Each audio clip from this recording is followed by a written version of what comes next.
a coat, Yeah. you might need one of these. I didn't wear a jacket today, but I wore one of these for sure. He's like, hey, I'm really cold. I don't know. Put a jacket on or a knit hat by New Era. Let's kick this things off with Don Coryell. We just heard about him, so grab the cap of the coach of the year, in your opinion, in your heart, soul, and mind right now. All right, I'm going to jump right in. Here we go. So, Bill Belichick, what? He's not coach of the year? Let me just break this down for you. So, they lose their defense coordinator. They lose Gronk. The quarterback's 42 years old.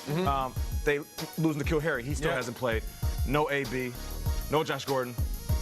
Left tackle, starting center. Oh, and did I mention their quarterback is 42 years old? Yep.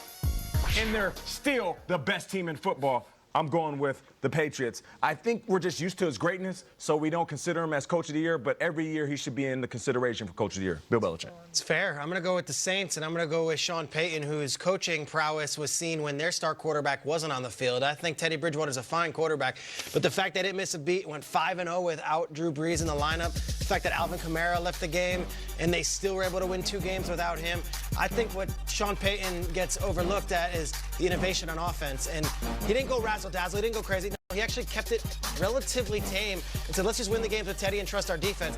I think what Sean Payton's doing this year is his best coaching job yet, and that comes from a guy who's won a Lombardi Trophy and got on the road and won a lot of big games. I'm going to say Sean Payton and the Saints is my coach of the year. And he has won coach of the year his rookie season down there in 2006. I like Peyton too, but Peter's faster to reply to the email. I mean, he grabbed the hat before me.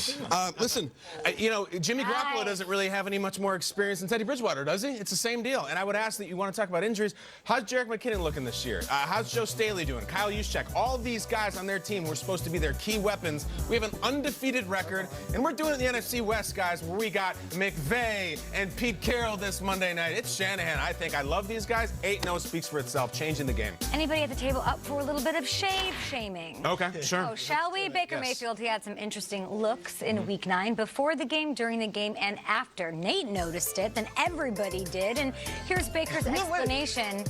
One game, that's how he looked. All Before, during, and after. the shade. And then Macaulay Culkin came in. Quarterbacks had a Movember mustache, and the original thought for me, I do the handlebars. I was undefeated before Sunday with the handlebar mustache, so I shaved it off because I didn't deserve it. Well, Baker and the Browns have lost 4 straight. Grab the cap. What? I like it. The I just Baker's that like he's still response. having fun. He's still joking. In his mind, like, that's how it works. I love it. Grab the cap of the quarterback who could use a Week 10 win the most. All right. No, I'm going to go with Harry and Marv over here. I mean, you come. It's a really cool mustache quip. Can we win a game? We've been through this with Baker. He's very good with the one-liners, and we normally appreciate it. It only works when you're winning. And there's some other guys who really need to win bad, but I think Baker faces so much more hot fire scrutiny than someone like maybe Mitch Trubisky, who kind of just floats and is numb. Baker almost invites it. I think he really needs one this weekend. Yeah, whether it's Brian Hoyer or Jacoby Brissett, I'm going to go with the Colts, you know, coming off that horrible laces-out loss.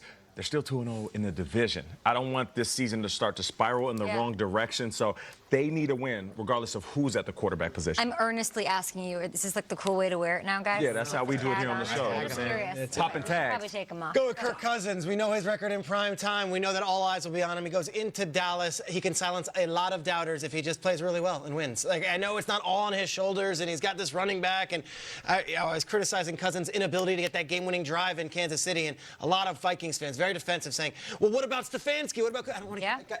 Quarterback, go win the game. Beat the Cowboys soundly on Sunday in their building on Sunday night. I'll be quiet Monday morning.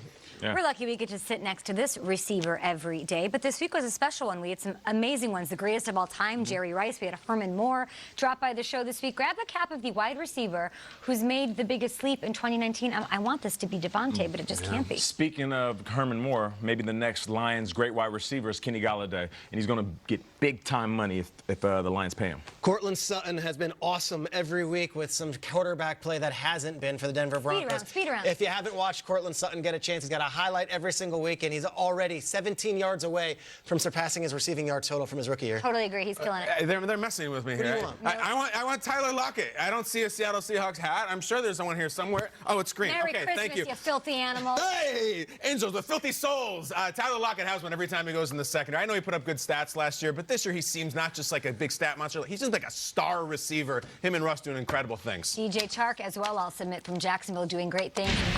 Welcome back to Good Morning Football. It's time to announce the Way to Play recipient. This is the honor that goes to a player who exemplified proper technique in Week 9. The winner receives a personal letter from the commissioner as well as a $2,500 donation. Nice. The player's name to a high school or youth program football program of his choice.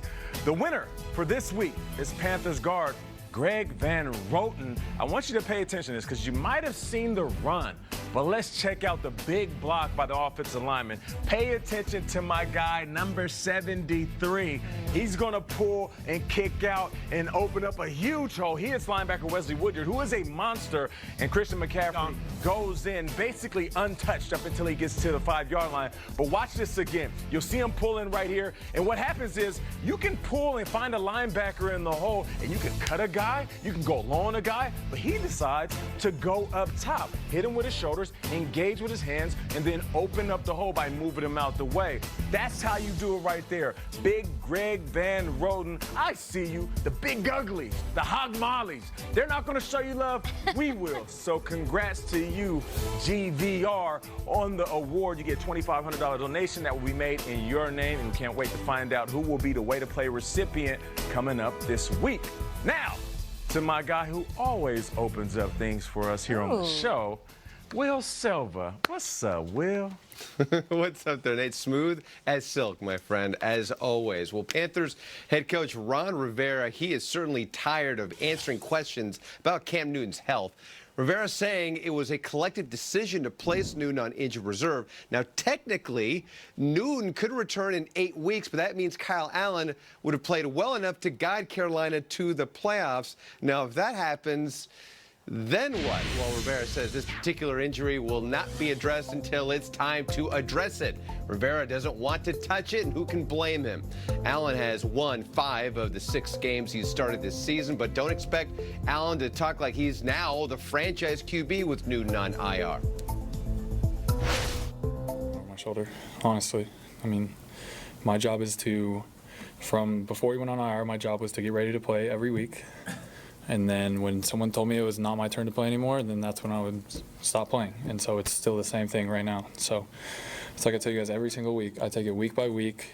I focus on the simple things, and we try and go out and win games on Sunday. I have at least 8 games to help this team win and get us in the playoffs. And so, I mean, I've told you guys this before, too.